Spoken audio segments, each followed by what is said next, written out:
মেয়েটি প্রাইভেট পড়ে বাসায় ফিরছিল। হঠাৎ দেখল একটা হুজুর ছেলে আসছে।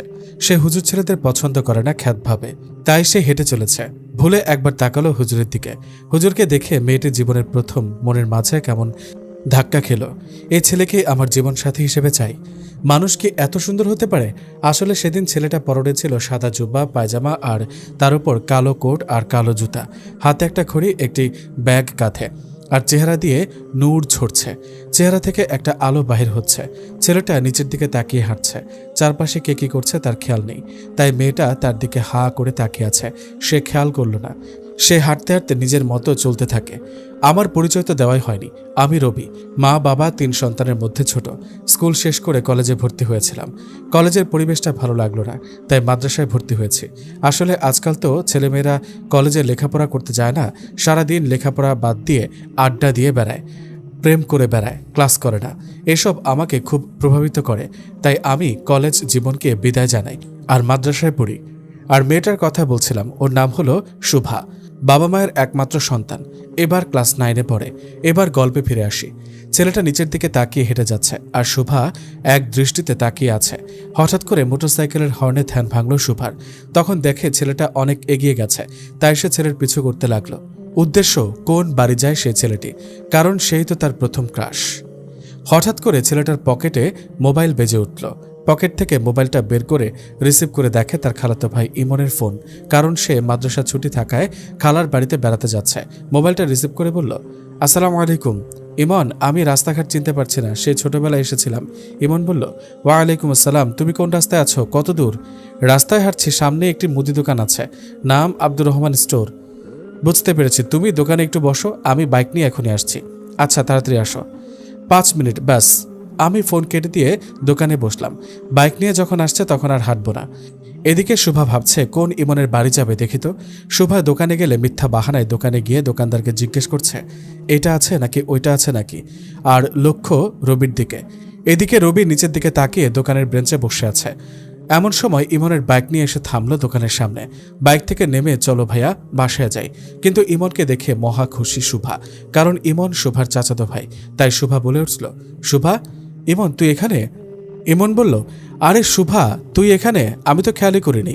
শুভা বলল, চোখের ভ্রু কুচকে খেয়াল করবি কেমনে? তুই তো অন্য কাউকে নিয়ে ব্যস্ত। এটাকে? এটা আমার খালাতো ভাই। আর তুই প্রাইভেট বাদ দিয়ে দোকানে কেন? আর এত খুশি খুশি লাগছে, ব্যাপার কি? শুভা ভাবল, ওরা তো বাইকে করে বাসা যাবে, যে করেই হোক আমিও ওদের সাথে যাব। ইমন বলল, আরে কি ভাবিস? শুভা বলল, আরে কিছু না, মাথায় খুব ব্যথা করছে। ভালো হলো তুই আসছিস, চল তোর বাইকে করে বাসা যাব। মাথা ব্যথায় হাঁটতে পারছি না। ডাহা মিথ্যা কথা বলল। ইমন বলল, পাগল নাকি? আমার সাথে আমার ভাই আছে, ওকে নিয়ে যেতে হবে, আমি তোকে নিয়ে যেতে পারবো না। শুভা বলল, ইমন আমি হেঁটে যেতে পারছি না, তুই বুঝতে পারছিস না? রাগী গলায় বলল। ইমন বলল, তাতে আমার কি? রবি বলল, ইমন বাদ দে, আমি ড্রাইভ করছি, তোরা বসে পড়। শুভা বলল, ধুর। ইমন বলল, ধুর বলছিস কেন? জানিস ও কলেজে ড্রাইভ চ্যাম্পিয়ন ছিল, এর জন্য বহু পুরস্কারও পেয়েছে। ওর আগে যায় এমন কোনো ড্রাইভার এখনো জন্ম নেয়নি। পাম ভালোই দিল। শুভা ভাবছে, আমি চাইলাম একটু ওর পাশে বসবো। ওরা দুজন কথা বলতে বলতে আমি ইমনের হাত থেকে চাবি নিয়ে বাইক স্টার্ট দিলাম। গাড়ির শব্দে শুভার ধ্যান ভাঙল। আমি বললাম, শুভা বলল, এবার কথা বন্ধ করে কি যাওয়া যাবে? আমি ভাবলাম মেয়েটা অসুস্থ, তাও আবার ইমনের চাচাতো বোন, না নিয়ে গেলে কেমন হয়। এর মাঝে ইমন বাইকে উঠল, শুভা তার পেছনে। ইমন বলল, চল এবার। আমি আস্তে আস্তে চালাচ্ছি, গতি 25-30। শুভা, গরুর গাড়ির মতো বাইক চালালে বুঝে চ্যাম্পিয়ন হওয়া যায়? ইমন বলল, মানে?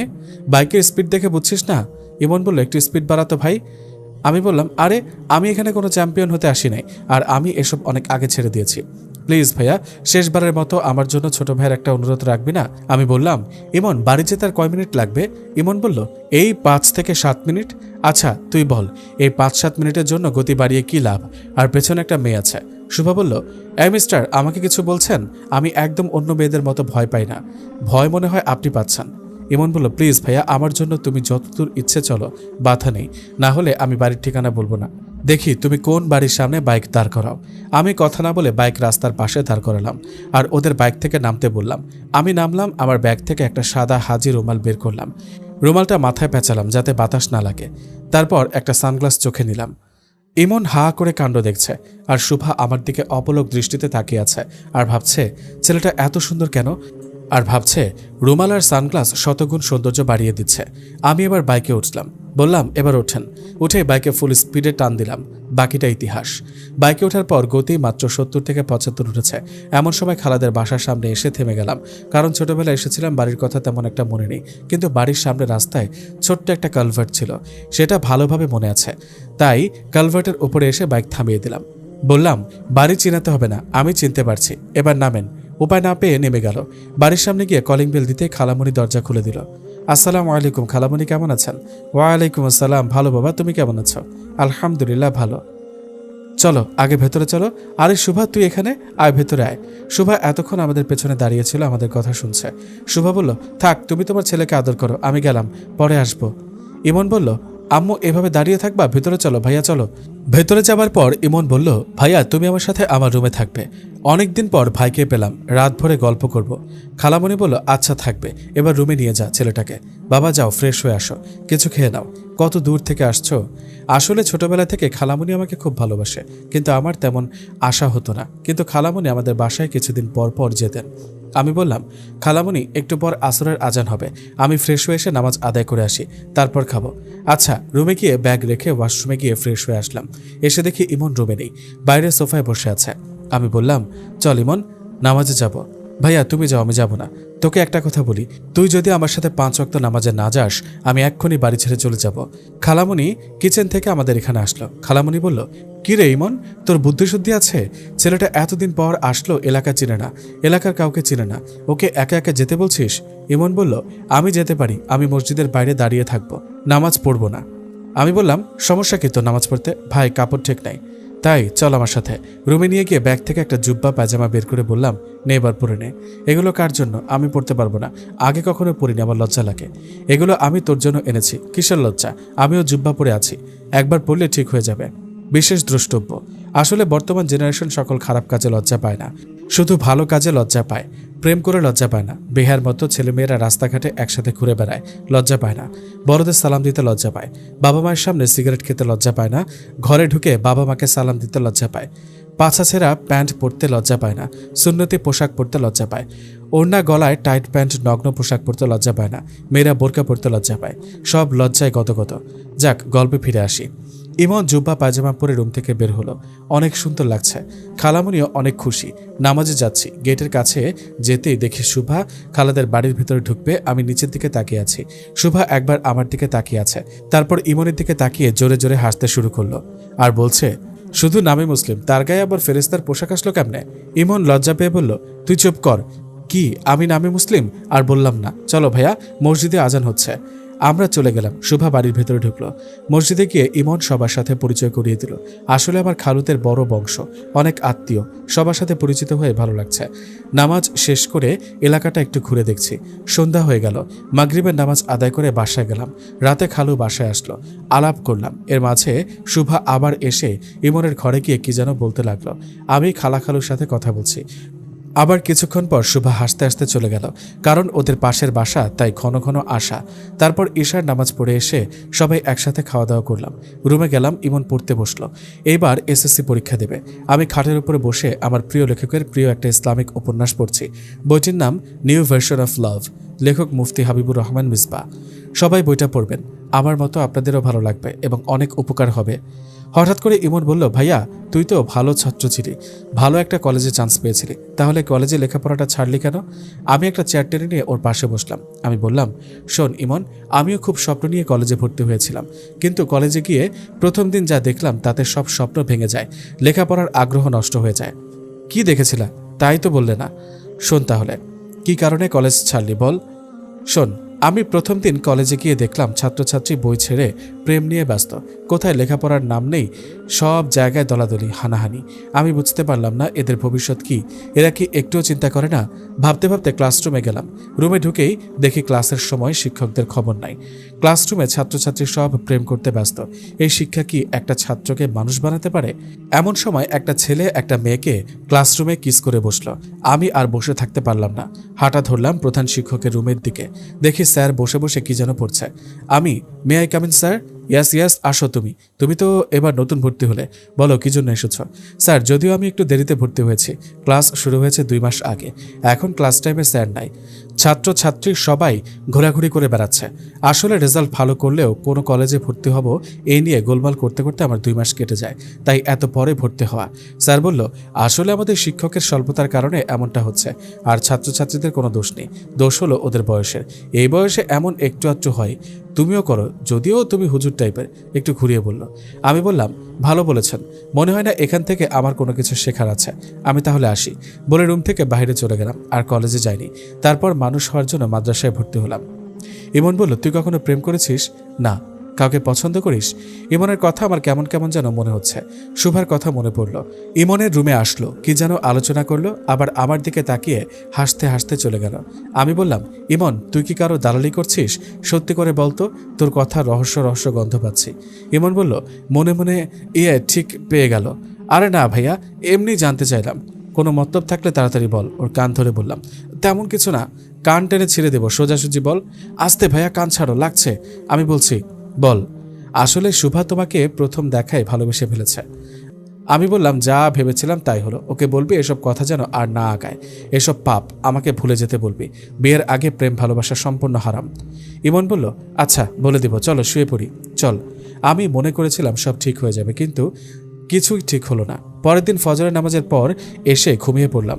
একটু পর খালামণি ডাকলো, রবি, রবি, ওঠ বাবা, 9টা বেজে গেছে, খেয়ে নে। ফ্রেশ হয়ে খাবার টেবিলে গেলাম, দেখি ইমন বসে আছে। খালা খাবার দিল। খাওয়া শেষ করে ইমন বলল, চল ভাইয়া, বাইক নিয়ে ঘুরে আসি। তোর স্কুল বন্ধ, চল তাহলে বসে না থেকে ঘুরে আসি। খালামণি বলল, যাও ঘুরে আসো। বাইরে গিয়ে বাইক নিয়ে রাস্তায় বের হলাম। আমার রুমাল দিয়ে মুখটা পেঁচানো। বাইকের গতি 10 থেকে 15 কিলোমিটার। কত দূর যেতে হবে ইমন? ভাইয়া দাঁড়া, বাইকটা থামিয়ে। কি হলো? সামনের দিকে দেখ। কি? ওই দূরে দেখা যায় শুভা ও তার বান্ধবীরা দাঁড়িয়ে আছে। আজ তোকে নিজে সরাসরি প্রপোজ করবে। মানে তুই কি বলছিস? ভাই, তুই ফজর পড়ে এসে ঘুমিয়ে পড়লি, তখন শুভা এসে আমাকে একটা বিষয় নিয়ে ব্ল্যাকমেল করে সব কথা শুনে তোর সম্পর্কে, আর আমাকে ওয়াদা করায় আমি যেন তোকে এই রাস্তা দিয়ে সামনে বাজার পর্যন্ত নিয়ে যাই। আমি একটা কারণে রাজি হয়ে যাই, তোকে পরে সব বলবো। এখন তুই চল ভাই, না হলে আমি শেষ। আমার মাথা ঘুরছে। বলে কি? আমি মনে করেছিলাম সব ঠিক হয়ে যাবে, কিন্তু এখন কি করব? এদিকে শুভা ওর বান্ধবীদের বলেছে, তোরা তোদের দুলাভাইকে দেখতে চেয়েছিলি না? ওই দেখ, বাইক চালিয়ে আসছে, যে বাইকটা চালাচ্ছে ওটাই তোদের দুলাভাই। তোরা পুরো রাস্তা আটকে দাঁড়া, দেখি কোথা দিয়ে যায়, ফাঁকি দিয়ে। আমরা ওদের থেকে অনেক দূরে, শুধু দেখা যাচ্ছে। আমি ওদের রাস্তা আটকে দাঁড়ানো দেখে আরও চিন্তায় পড়ে গেলাম। ইমন এইদিকে অনুরোধ করছে বাজার পর্যন্ত যাওয়ার জন্য। হঠাৎ করে মাথায় একটা বুদ্ধি আসলো, সাপও মরবে, লাঠিও ভাঙবে না। আমি বললাম, ইমন, তুই না বললি বাইক রেসিং দেখবি? এবার চুপ করে বসে পড়। ইমন বলল, তুই কি করতে চাইছিস? চুপ করে বস। ও বাইকে উঠল। বাইক স্টার্ট দিলাম আর মনে মনে দোয়া করলাম, আল্লাহ, তুমি যদি ইউসুফ নবীকে জুলেখার তালা বন্ধ ঘর থেকে বের করতে পারো, আমাকে এই বেগানা নারীদের থেকে হেফাজত করো। আর আল্লাহর কাছে দোয়া করতে করতে সামনে এগিয়ে যাচ্ছি। বাইকটা হলো 180 সিসি, তাই মুহূর্তের মধ্যে গতি 98 থেকে 100। এদিকে শুভা ও তার বান্ধবীরা রাস্তা আটকে দাঁড়িয়ে আছে। তীব্র গতিতে এগিয়ে গেলাম ওদের দিকে। বাকিটা ইতিহাস। ওরা বাইকের গতি দেখে এক দৌড়ে রাস্তার সাইডে। আমি চোখের পলকে উধাও হয়ে গেলাম। শুভা বলল, এটা কি হলো? শুভার বান্ধবী বলল, দোস্ত, এটা বাইকের ড্রাইভার নাকি রকেটের? ভালোই হলো, মাঝে মাঝে রকেটে চড়তে পারবি। তোরা মজা করছিস আমার সাথে? আরে ছেলেটা তো মনে হলো হুজুর। শেষমেশ হুজুরের প্রেমের পাগল হলি? হুজুর হয়েছে তো কি হয়েছে, ওর সামনে গেলে বুঝতে পারবি আমি কেন ওর প্রেমের পাগল হলাম। আমি জানি হুজুর ছেলেরা প্রেম ভালোবাসা করে না, এগুলো পাপ। শুভা বলল, তুই কি এসব নেগেটিভ চিন্তাভাবনা ছাড়া আর কিছু ভাবতে পারিস না? আমার যে করে হোক ওকে চাই, জীবনের বিনিময় হলেও। এই দাঁড়া, এত পাগল হওয়া লাগবে না। সবাই মিলে প্ল্যান বের কর, কি করা যায়। চল বিকেলে সবাই মিলে ইমনদের বাসায় যাব, তারপর দেখি কি করা যায়। আচ্ছা, চলে আসবো, কোনো চিন্তা করিস না। দেখি আমার বান্ধবীর জন্য কি করা যায়। শুভা বলল, আচ্ছা বিকাল 5টায় আসরের নামাজের পরে চলে আসিস। আমি গেলাম। শুভার বান্ধবী বলল, আচ্ছা চলে আসবো, চিন্তা করিস না। এদিকে আমি আর ইমন বিভিন্ন এলাকা ঘুরে বেড়াচ্ছি। এমন সময় ফোনে রিংটোন বেজে উঠল। বাইক সাইডে করে পকেট থেকে ফোন বের করে দেখি খালামণি ফোন দিয়েছে। আসসালামু আলাইকুম খালামণি। ওয়ালাইকুম আসসালাম। বাবা তুমি কোথায়? এই তো একটু ঘুরে বেড়াচ্ছি। বাসায় আসো, সেই সকালে গেছো, 12টা বাজে। বাসায় আসো, আমি তোমার নানির বাড়িতে যাচ্ছি। তোমার খালু অফিস থেকে রাতে ফিরবেন। আচ্ছা খালামণি তুমি যাও, আমরা নামাজ পড়ে এসে খেয়ে নিব। আচ্ছা তাড়াতাড়ি চলে এসো।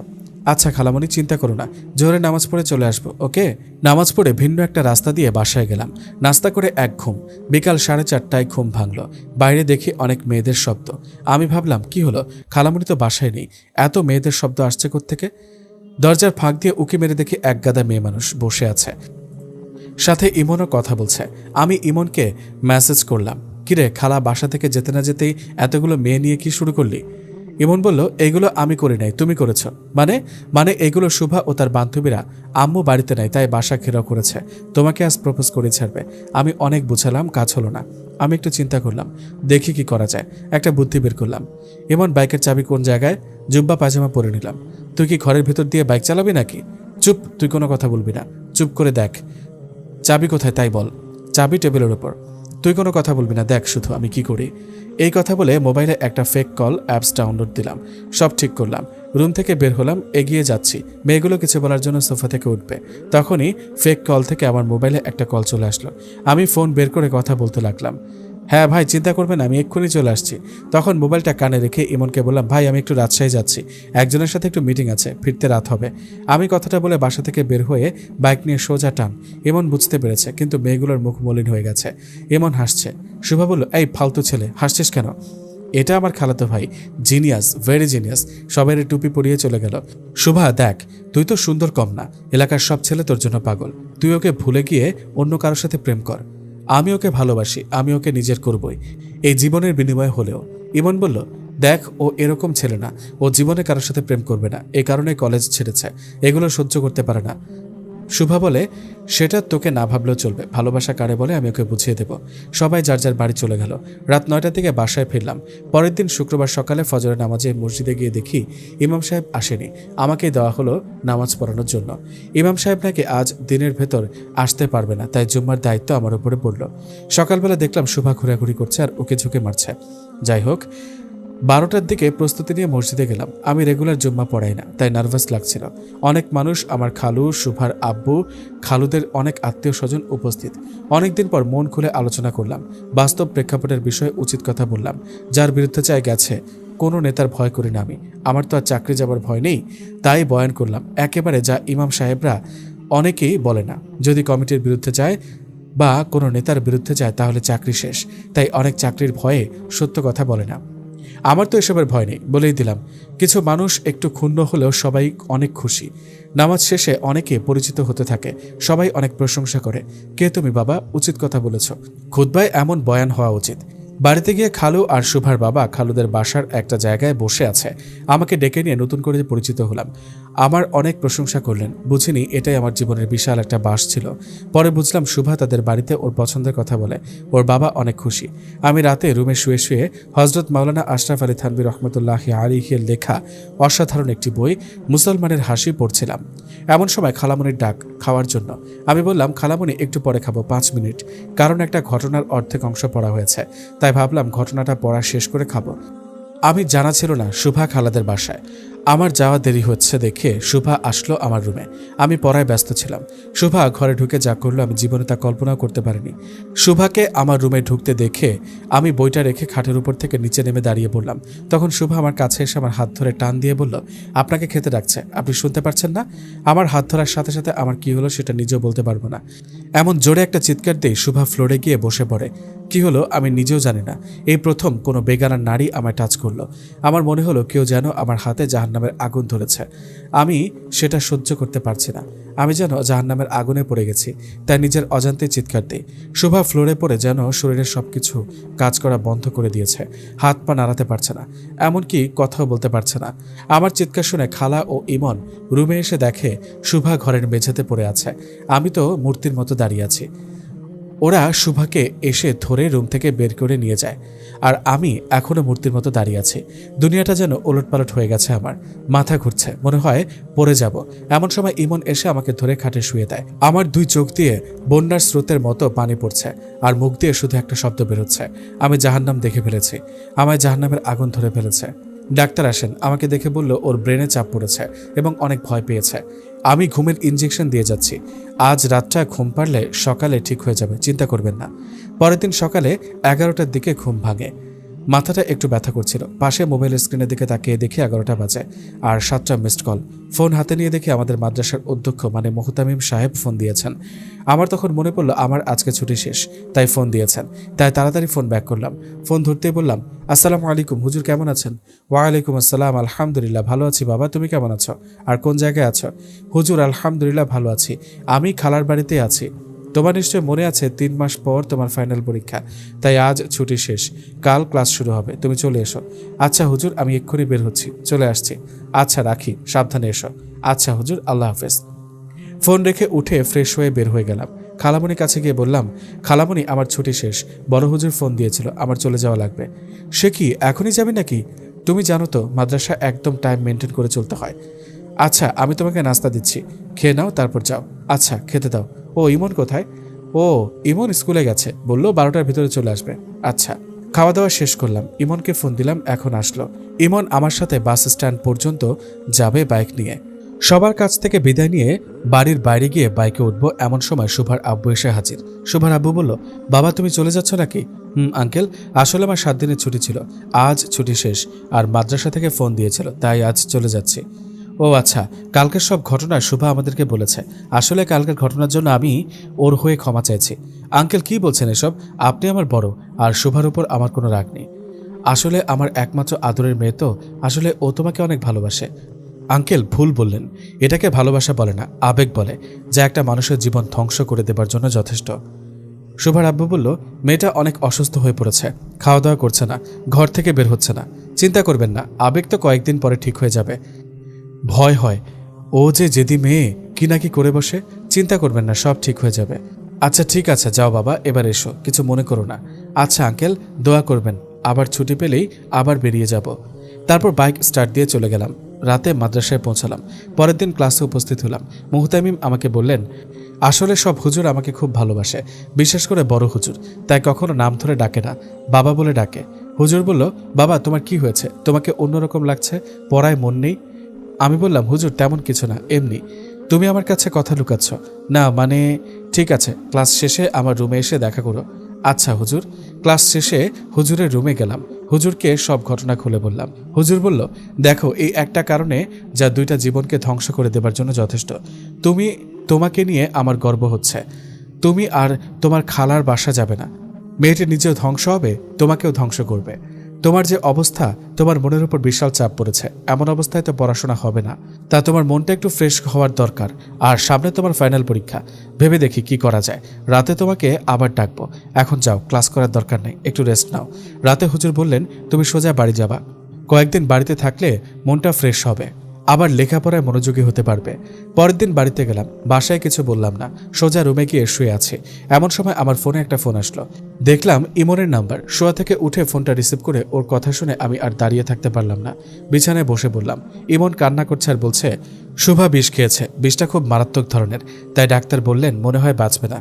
কিভাবে হলো? আসলে ও এমন করবে আমি কল্পনা করতে পারিনি, আর নিজেকে আজ বড় অপরাধী মনে হচ্ছে। কিন্তু আবার ভাবলাম, আমার কিসের দোষ, আমি তো কিছু করিনি। ইমন বলল, কি ভাবছিস? কিভাবে কি হলো? ওর মা বাবা অনেক ভেঙে পড়েছে রে, একমাত্র মেয়ে।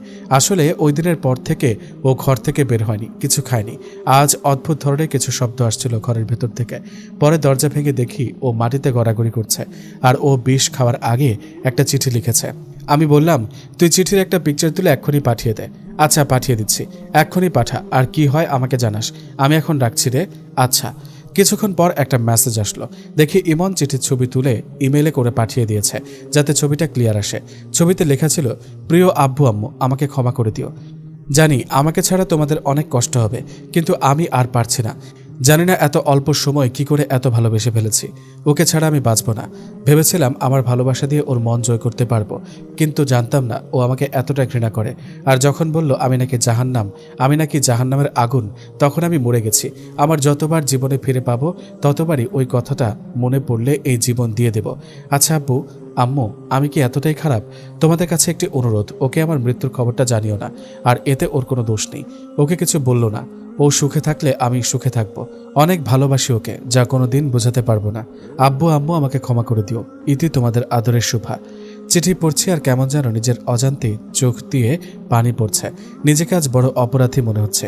কি করব বুঝতে পারছি না। ওয়াশরুমে গিয়ে অজু করে 2 রাকাত নামাজ আদায় করলাম। আল্লাহর কাছে 2 হাত তুলে চোখের পানি দিয়ে মোনাজাত করলাম। হে আল্লাহ, এ কোন ইমানি পরীক্ষায় ফেললে আমাকে? আমার কি দোষ ছিল?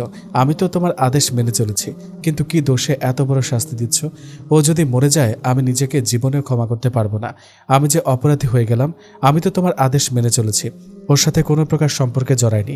আমার জন্য হলে ওকে বাঁচিয়ে দাও, না হয় আমি সারা জীবন নিজেকে অপরাধী মনে করব। তোমার কাছে এতদিন আমি কিচ্ছু চাইনি, আমার এই চাওয়াটা পূরণ করো। এই বলছি আর কাঁদছি, অঝরে কাঁদছি। কেন যেন কান্না থামাতে পারছি না। এমন সময় দরজা নক করার শব্দ শুনলাম। তাড়াতাড়ি মোনাজাত শেষ করে চোখের পানি মুছে দরজা খুললাম। দরজা খুলতে দেখি আম্মু দরজায় বাইরে। আম্মু বলল, কিরে তুই এভাবে কাঁদছিস কেন? কই না তো, কাঁদবো কেন? নিজের মায়ের কাছে কথা লুকাচ্ছিস? আরে মা, লুকাবো কেন? আমি তো রুমের বাইরে থেকে স্পষ্ট কান্নার আওয়াজ শুনলাম, আর তোর খালা আমাকে ফোন করে সব বলেছে। আমি বললাম, আম্মু নিজেকে আজ বড় অপরাধী মনে হচ্ছে, কি করব বুঝতে পারছি না। আম্মু বলল, আমি জানি আমার ছেলে কখনো ভুল করতে পারে না, সব ঠিক হয়ে যাবে, চিন্তা করিস না। হাত মুখ ধুয়ে আয়, তোকে কিছু খেতে দেই। এখন চিন্তা বাদ দে, আল্লাহর উপর ভরসা কর, সব ঠিক হয়ে যাবে। আমি বললাম, তাই যেন হয় আম্মু, তুমি যাও, আমি আসছি। খাওয়া দাওয়া করে একটু বাইরে গেলাম। বন্ধুরা মিলে অনেক ঘোরাঘুরি করলাম। অনেকদিন পর এলাকায় আসছি। ঈশার নামাজ পড়ে বাসায় গেলাম। খাওয়া দাওয়া করে রাতে আব্বু আম্মু সাথে অনেক আলাপ করলাম। আব্বু বলল, আমরা জানি আমার ছেলে কোনো ভুল সিদ্ধান্ত নিবে না, তাই যা করবি আমরা তোর পাশে আছি। ফোন রুমে ছিল চার্জে। হঠাৎ করে ফোন বাজছে। আমি রুমে যাওয়ার আগেই ফোনটা কেটে গেল। দেখি ইমনের নাম্বার। কল ব্যাক করলাম, কিন্তু ও যে বলল নিজের কানে বিশ্বাস করতে পারছিলাম না। শুধু 2 চোখ দিয়ে বরফ গলা নদীর মতো পানি বেয়ে পড়ছে। রুমে এসে দেখলাম ইমনের নাম্বার। কল ব্যাক করলাম। বল, কি অবস্থা? ডাক্তার বলেছেন ভয় নেই, তবে এখনও জ্ঞান ফিরেনি, কারণ বিষটা খুব মারাত্মক ছিল, ভেতরে ঘা হয়ে গেছে। তবে চিন্তার কোনো কারণ নেই। তা ঠিকই, কিন্তু আবার চিন্তার কারণ একটাই, যে চিঠির কথা মতো ও যদি জ্ঞান ফেরার পরে আবার কিছু করে বসে। আমি বললাম, চিন্তা করিস না, আমি দেখছি কি করা যায়। আচ্ছা ঠিক আছে। ও ফোন রেখে দেবার পর আমি চিন্তা করতে লাগলাম কি করা যায়। আমার মাথায় কিচ্ছু আসছে না। বুঝলাম এই সময় আমার বুদ্ধি দিয়ে কিচ্ছু হবে না। তাই ফোন দিলাম বড় হুজুরকে, মানে আমাদের মাদ্রাসার প্রধান শিক্ষক। হুজুর বললেন, দেখো বাবা, এখনও তোমার লেখাপড়া শেষ করতে নিম্নে 3 থেকে 4 বছর লাগবে। এখন আবার সামনে তোমার গুরুত্বপূর্ণ একটা পরীক্ষা। এখন কোনো সিদ্ধান্ত নিলে তোমার জীবন শেষ হয়ে যাবে। আর মেয়েটা অনেক পাগলামি করছে। তুমিও জ্ঞান ফিরলে হসপিটালে যাও, ওকে একটু বুঝিয়ে আসো। আবেগে পড়ে যে কোনো কিছু করতে পারে। আর এখন ওই মেয়ে তোমার কথা ছাড়া আর কারো কথা শুনবে না। ওকে 3-4 বছর অপেক্ষা করতে বলো, না হলে পাগলামি বন্ধ করতে বলো। তোমার জীবনটা তো নষ্ট করে দিবে। সেদিন রাতেই শুভার জ্ঞান ফিরল। আমি পরের দিন হসপিটালে গেলাম। যে দেখি শুভার বাবা বাইরে কোথায় যেন যাচ্ছে। আমাকে দেখে আমার কাছে এসে আমার হাত ধরে বলে, আমার মেয়েকে বাঁচাও বাবা, তোমাকে ছাড়া ও বাঁচবে না। আমি আমি তোমার বাবার মতো, আমি তোমার হাতে ধরেছি, চাইলে পায়েও ধরতে পারি। আমার মেয়েকে বাঁচাও, আমার একটা মাত্র মেয়ে, ওকে ছাড়া আমরা বাঁচবো না, আমরাও মরে যাব। কথাগুলো বলছে আর কাঁদছে। আমারও 2 চোখ দিয়ে পানি ঝরছে। কি বলবো বুঝতে পারছি না। আমি শুধু এইটুকু বললাম, শুভা কোন রুমে আছে, আমি ওর সাথে কথা বলতে চাই। আমাকে রুমে নিয়ে যাওয়া হলো। অনেকেই আছে। দেখলাম শুভা ঘুমাচ্ছে। শুভার মা আমাকে দেখে কান্না করে দিল।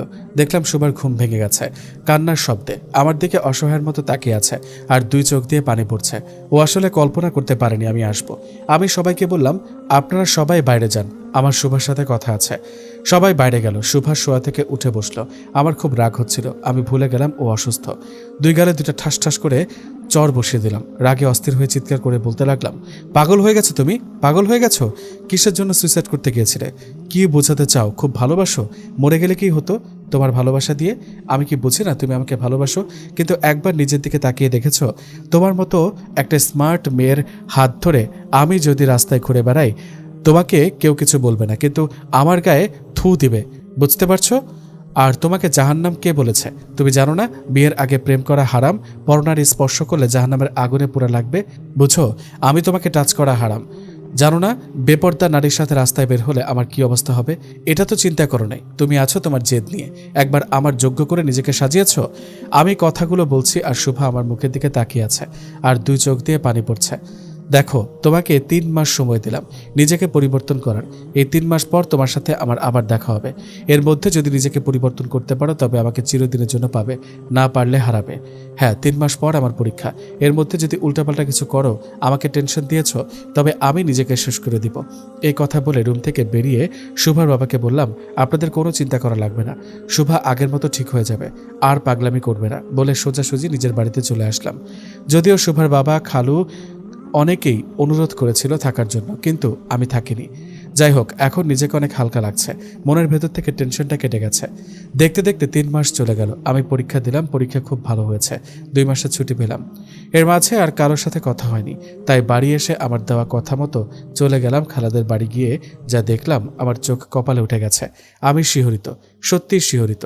মাদ্রাসা ছুটি হলে আমি খালাদের বাড়িতে রওনা দিলাম। বাসে উঠে ইমনকে ফোন দিলাম বাস স্টেশনে বাইক নিয়ে আসার জন্য। বাস থেকে নেমে দেখি ইমন বাইক নিয়ে বসে আছে। বাইকে উঠে রওনা দিলাম। খালাদের বাসার সামনে এসে কলিং বেল বাজালাম। দেখি কালো বোরকা পরা একটা আন্টি দরজা খুলল, সালাম দিল। আর আরে, এটা তো আন্টি না, এটা শুভা। তুকু তুকু সালামের জবাব দিয়ে বাসার ভেতরে ঢুকলাম। খালার সাথে কথা বলে রুমে গিয়ে ফ্রেশ হয়ে বসে আছি। দুপুর, তাই জোহরের নামাজ পড়ে ঘুমালাম। এর মাঝে শুভাকে দেখলাম বসে আছে, কিন্তু কথা বললাম না। অনেক সুন্দর লাগছে বোরকাতে। বিকেল 3টার দিকে ঘুম ভাঙলো। অনেক মানুষের কথা শোনা যাচ্ছে বাড়িতে, বুঝতে পারলাম না। চোখ ডলতে ডলতে বাইরে গিয়ে চোখ কপালে উঠে গেল। বাড়ি ভরা মানুষ, তাও আবার আমার আত্মীয় স্বজন সহ আব্বু আম্মু আছে। আমি অবাক হয়ে তাকিয়ে আছি। এমন সময় আমার চাচাতো ভাই মিজানুর আমার কাছে এসে বলে, খুব তো চাপা মারতি, এবার আমার আগেই তো কাজটা সেরে নিচ্ছিস। আমি কিছুই না বুঝে আবুলের মতো দাঁড়িয়ে আছি, তাও সেন্টো গেঞ্জি, লুঙ্গি, মাথায় টুপি, ঘাড়ে তোয়ালে নিয়ে সবার দিকে তাকিয়ে আছে। এমন সময় আব্বু এসে বলে, কিরে তুই এখানে এভাবে দাঁড়িয়ে আছিস কেন? যা রেডি হয়ে নে। আমি অসহায় দৃষ্টিতে তাকিয়ে বললাম, মানে? আব্বু বলল, বাচ্চা ছেলে কিচ্ছু বোঝো না, কিছুই বুঝতে পারছি না, তোমরা চাইছোটা কি? সবাই বলবে তো আমায়। এমন সময় আম্মু এসে একটা প্যাকেট ধরিয়ে বলে, যা এগুলো পরে আয়। আমি বললাম, এটার ভিতরে কি আছে? তোমরা চাচ্ছটা কি বলবে তো? এটার ভেতরে বিয়ের পোশাক আছে, আজ তোর আর শুভার বিয়ে। আমাকে না জানিয়ে এটা তোমরা করতে পারো না? আমার লেখাপড়া শেষ হয়নি, এভাবে আমার জীবন শেষ করে দিতে পারো না? তবে কি বারে বারে মেয়েটার জীবনে বিপদে ফেলবো? তোমরা বুঝতে পারছো না, আমার লেখাপড়া করবি, কিন্তু বিয়ের পর। আম্মু, তুমি কিছু বলো না। আমি তোর বাবার সাথে একমত। আমি কোনো উপায় না পেয়ে রাগ করে চলে যাচ্ছি রুমে। আম্মু বলল, এটা নিয়ে যা, কাজে এসে পড়বে, রেডি হয়ে নে। বাবা, পাগলামি করিস না। আচ্ছা আচ্ছা, রেডি হচ্ছি। এতে এইসব চাই না, আমার জুব্বা পরেই হবে বলে রুমে চলে এসে উপায় না পেয়ে একটা নতুন জুব্বা পরলাম। শোভা একটা নীল বোরকা পরেছে, নীল পরি লাগছে। কাজে আসলো, বিয়ে হয়ে গেল। মানে আমি মাদ্রাসায় থাকা অবস্থায় এরা সব ঠিক করে বসে আছে। আমার পরীক্ষা বলে কিচ্ছু জানায়নি। আমার কাছে তো সব হুট করে হয়ে গেল। তাই আমি ছাদে গিয়ে দাঁড়িয়ে আছি আর ভাবছি কি থেকে কি হয়ে গেল। আমাকে এত ভালোবাসে মেয়েটা, অনেক সাধনার পর আমাকে পেয়েছে। ওকে আর কষ্ট দিব না, কারণ ও এখন থেকে আমার স্ত্রী। এগুলো ভাবছি এমন সময় আব্বুর ফোন। কই রে তুই? বৌমা একা রুমে বসে আছে, একটু ছাদে এসেছিলাম। আচ্ছা তাড়াতাড়ি আস। ফোন কেটে দিয়ে নিচে চলে আসলাম, রুমে ঢুকবো। তখন 4-5 জন মেয়ে রাস্তা আটকে দাঁড়ালো। ওই, আপনারা কারা সব? মেয়েরা বলল, আমরা আপনার শালি, 5,000 না দিলে রুমে ঢুকতে দিব না। তোমরা কেমন শালি? শোভার বান্ধবী। তাহলে তোমরা নিশ্চয়ই জানো আমি কেমন মানুষ, বেপরদা মেয়ে লোকের সাথে কথা বলি না। এমন সময় ইমন রুম থেকে বের হয়ে বলল, ওয়েট ওয়েট ব্রাদার, আমি আছি, আমি এইবার গেছি। দেখ ইমন, আমার কাছে একটি টাকাও নেই। ব্রো, তা বললে তো চলবে না। আমি মিজানুরকে ফোন দিয়ে বললাম, আমার স্কুল ব্যাগে 1 বান্ডিল টাকা রাখা আছে, নিয়ে আয়। আমাকে রুমে ঢুকতে দিচ্ছে না। সবাই খুশি। একটু পর টাকা নিয়ে আসলো। আমি বললাম, দেখ এখানে 1 বান্ডিল টাকা আছে, তোদের দিব, কিন্তু এখন গুনে দেখতে পারবি না। দরজা খোল। দরজা খুলে দিল। আমি ভিতরে যাওয়ার সময় বান্ডিলটা হাতে ধরিয়ে দিলাম। আসলে আমি খালাদের বাড়ি আসার সময় বিকাশে 1,000 টাকা তুলি, কিন্তু পরে দোকানদার দেখলো দোকানে ক্যাশ নেই। আসলে একটু আগে ডেলিভারি নিয়েছে, তাই আমাকে 5 টাকার নোটের 500 টাকার একটা বান্ডিল ধরিয়ে দেয়। কিন্তু সেটা যে এভাবে কাজে লাগবে ভাবিনি। যাক, সব ঝামেলা মিটিয়ে রুমে ঢুকলাম। আমার যাওয়া দেখে শুভা খাট থেকে নেমে এসে আমার পায়ে সালাম করবে, তখন আমি ওকে ধরে ফেললাম এবং সোজাভাবে দাঁড় করালাম। বললাম, দেখো, কারোর সামনে মাথা ঝুঁকে সালাম করা শিরক, আর তুমি এখন একজন হুজুরের বউ, তোমাকে এটা মানায় না। স্বামীর পায়ের নিচে স্ত্রীর বেহেশত, এটাও ভুল কথা। স্বামীর পায়ের নিচে স্ত্রীর বেহেশত না, বরং মায়ের পায়ের নিচে সন্তানের জান্নাত, এটা সঠিক। পিচ্চিটা হাসছে। হাসাবাদ দিয়ে অজু করে আসো। আমিও অজু করে আসলাম। এসে বাসর ঘরের একটা বিশেষ দোয়া পড়ে নিলাম। দোয়াটি হচ্ছে, বিয়ের পর স্ত্রীর মাথায় হাত রেখে তার জন্য এই দোয়া করা। রাসূলুল্লাহ সাল্লাল্লাহু আলাইহি সাল্লাম বলেছেন, তোমাদের কেউ যখন কোনো নারীকে বিয়ে করে তখন সে যেন তার স্ত্রীর কপালের চুল মাথার অগ্রভাগ ধরে বলে, আল্লাহুম্মা ইন্নী আসআলুকা খয়রাহা খয়রা মা জাবালতাহা আলাইহি ওয়া আউযু বিকা মিন শাররিহা ওয়া শাররি মা জাবালতাহা আলাইহি। অর্থ, হে আল্লাহ, আমি তার কল্যাণটুকু এবং যে কল্যাণের ওপর তাকে সৃষ্টি করেছেন, অভ্যস্ত করেছেন সেটা প্রার্থনা করি, আর তার অনিষ্ট থেকে ও যে অনিষ্টের ওপর তাকে সৃষ্টি করেছেন, অভ্যস্ত করেছেন তা থেকে আশ্রয় চাই। সুনানে আবু দাউদ হাদিস নম্বর 2160। সেটা আমল করলাম। তারপর দুজনে নামাজে দাঁড়ালাম। নামাজ শেষ করে মোনাজাত করলাম। তারপর বিছানায় গেলাম। শোভা লজ্জায় আমার দিকে তাকাচ্ছে না। কি হলো পিচ্চি বউ, আমার জন্য এত পাগল, এখন কথাই বলছো না? শোভা বলল, আপনার বুকে একটু মাথা রেখে আমাকে ঘুমাতে দিবেন? আমি বললাম, কিন্তু আপনি না, তুমি। আমি পারবো না, আমার লজ্জা লাগে। আচ্ছা ওকে, আমার পিচ্চি বউয়ের ইচ্ছা আমারও ইচ্ছা। তারপর আমার বুকের উপর মাথা রেখে শুয়ে পড়ল। শোভা বলল, আপনাকে আমার অনেক কথা বলার আছে, তোমাকেও আমার অনেক কথা বলার আছে। বলেন। তুমি আগে বলো। না, আপনি আগে বলেন, ব্যাস। আরে পিচ্চি বউ, রেগে যাচ্ছ নাকি? আচ্ছা আমি আগে বলছি। একটা কথা কিন্তু সত্যি, সবার সাথে রাগ করা যায় না। রাগ করতে একটা অধিকার লাগে, ভালোবাসা, বিশ্বাস। যে যার ওপর রাগ করলাম সে আমার রাগ ভাঙাবে, এই বিশ্বাস যার ওপর আছে শুধুমাত্র তার উপর রাগ করা যায়। গল্পে ফেরা যাক। আমি বললাম, আচ্ছা বলো তো, তুমি এত অল্প সময় নিজেকে পরিবর্তন করলে কিভাবে? শোনেন তাহলে। আমি সেই দিন আপনার কথাগুলো বুঝতে পারি, আসলে ভুল আমারই ছিল, তাই ভাবে নিজেকে পরিবর্তন করতে হবে। সুস্থ হয়ে বাসায় ফিরে এলাম। আমার একটি বান্ধবী আছে যে প্রাইমারি আমাদের সাথে পড়েছে, এখন মাদ্রাসায় পড়ে, তাই সঠিক উপদেশ নেওয়ার জন্য ওর কাছে গেলাম। ওকে সাথে করে নিয়ে মার্কেটে গেলাম। গিয়ে নিজের জন্য কালো বোরকা কিনে আনলাম এবং সেই দিন থেকে পর্দা করা ধরলাম। এবং আমার সেই বান্ধবীর কাছ থেকে জেনে নিলাম হুজুরদের বউ কেমন হয়, এবং ওর সাথে ওর মাদ্রাসা যাওয়া শুরু করি এবং কোরআন পড়া শিখি এবং নিজেকে এই জায়গায় আনি। এর মধ্যে আপনার আব্বু আম্মু আসে এবং আমাকে দেখে তাদেরও পছন্দ হয় এবং বিয়ের তারিখ ফাইনাল হয়। আপনাকে এই জন্য বলা হয়নি, আপনার পরীক্ষা চলছিল, তাই কোনো টেনশন দেয়নি, কেউ আপনাকে জানায়ওনি। আমি শুধু বলে যাচ্ছি, আপনি কিছু বলছেন না? আসলে বলতে চাচ্ছি। বলেন। আসলে এখন তোমার সাথে সংসার করতে পারবো না। বাসর ঘরে শোভা আমার বুকে মাথা রেখে শুয়ে আছে। আমি যখন বলি তোমার সাথে সংসার এখন করতে পারবো না, শোভা অবাক হয়ে আমার বুক থেকে উঠে যাচ্ছে। আমি টান মেরে বুকের সাথে মিশিয়ে নিলাম। কি বলতে চাই সেটা তো আগে শুনবে। বলেন। কান্না জড়িত কণ্ঠে বলল শোভা। আমি তোমাকে ছেড়ে যাচ্ছি না, বরং আমি আমার লেখাপড়াটা শেষ করতে চাচ্ছি। মাত্র 3-4 বছর লাগবে। পারবে না আমার জন্য অপেক্ষা করতে? আর আমরা তো এখনো ছোট। পারবো ইনশাল্লাহ। আর তোমাকে নিয়ে একটা স্বপ্ন আছে। কি সেটা? তোমাকে ভালো একটা মহিলা কওমি মাদ্রাসায় ভর্তি করিয়ে দিব। ও মা, তাই? আর ছুটির সময়? মানে? হোরে আমার পাগলা বর, যখন মাদ্রাসা ছুটি থাকবে। কেন? তুমি আমার বউ, তাই আমার বাড়িতে থাকবা। আচ্ছা, আমি আপনার সাহায্য এবং সাথে পেলে সব পারবো ইনশাল্লাহ। একজন আদর্শ স্ত্রী হতে পারবো ইনশাল্লাহ। তাই? পিচ্চিটা কত কথা শিখে গেছে। তুমি আমার স্ত্রী, তোমার সব দায়িত্ব এখন থেকে আমার। ঠিক আছে, নো টেনশন। আচ্ছা, আলহামদুলিল্লাহ। দেখো, আমাদের ইসলাম অনুযায়ী জীবন পরিচালনা করার জন্য তোমার যেমন আমার সাহায্যের প্রয়োজন, ঠিক তেমন আমারও তোমার সাহায্য প্রয়োজন। শোভা বলল, আপনি শুধু আমাকে বিশ্বাস করবেন, আমি আপনার সব কথা মেনে চলব এবং আমাকে আপনি সব সময় পাশে পাবেন ইনশাল্লাহ। তাই? আলহামদুলিল্লাহ। তাহলে আল্লাহর কাছে অনেক অনেক শুকরিয়া। এভাবে গল্প করতে করতে কখন যে ঘুমিয়ে পড়েছি সেটা জানি না। হঠাৎ করে শোভার ডাকে ঘুম ভাঙল। শোভা বলল, উঠেন, তাহাজ্জুদ পড়বেন না? তুমি কি তাহাজ্জুদ পড়ো? হ্যাঁ ইনশাল্লাহ, আমি প্রতিদিন। আর আপনার জন্য দোয়া করি। যাক, তাহলে একজনের মোনাজাতে আছে আলহামদুলিল্লাহ। আমার মোনাজাতটা জুড়েই তো আপনি। ও তাই? আলহামদুলিল্লাহ। তাই। এবার যান, অজু করে আসেন। আমি গিয়ে অজু করে আসলাম। তারপর দুজন নামাজ পড়া শেষ। তারপর কিছুক্ষণ শোভার সাথে আবারও একটু গল্প করলাম। ফজরের নামাজ পড়ে নিলাম। তারপরে সকালে বাইরে গিয়ে সবাইকে বিষয়টা বুঝালাম যে আমরা আরও কিছু লেখাপড়া করতে চাই, তারপরে সংসার করতে চাই। সবাই বললেন, আচ্ছা, তোমাদের যদি তাই করার ইচ্ছা হয় তাহলে তাই করা হোক। তারপর শোভাকে নিয়ে আমাদের বাড়িতে গেলাম। এভাবেই সময় চলে যাচ্ছে। আমার পরীক্ষার রেজাল্ট বের হলো, আলহামদুলিল্লাহ, খুব ভালো রেজাল্ট হয়েছে। এত কিছুর পরও আমার ছুটির শেষে শোভাকে আমাদের বাড়ির পাশে একটা মহিলা মাদ্রাসায় ভর্তি করিয়ে দিই এবং আমি মাদ্রাসায় চলে যাই। এভাবে চলে যাচ্ছে আমাদের জীবন। এইভাবে চলতে চলতে আমাদের লেখাপড়া শেষ করি। এখন আমি আর আমার স্ত্রী শোভা আমাদের সংসার জীবন গড়া শুরু করি। আপনারা সবাই দোয়া করবেন আমরা যেন সবসময় একে অপরের সুখে দুঃখে একসাথে বন্ধুর মতো থাকতে পারি এবং সুন্দর জীবন গড়তে পারি ও পরকাল জীবনেও যেন জান্নাতেও যেন একসাথে থাকতে পারি। এই কামনা, এই আশা নিয়ে আমাদের এই গল্পটা এখানে সমাপ্তি করলাম। আল্লাহ হাফেজ।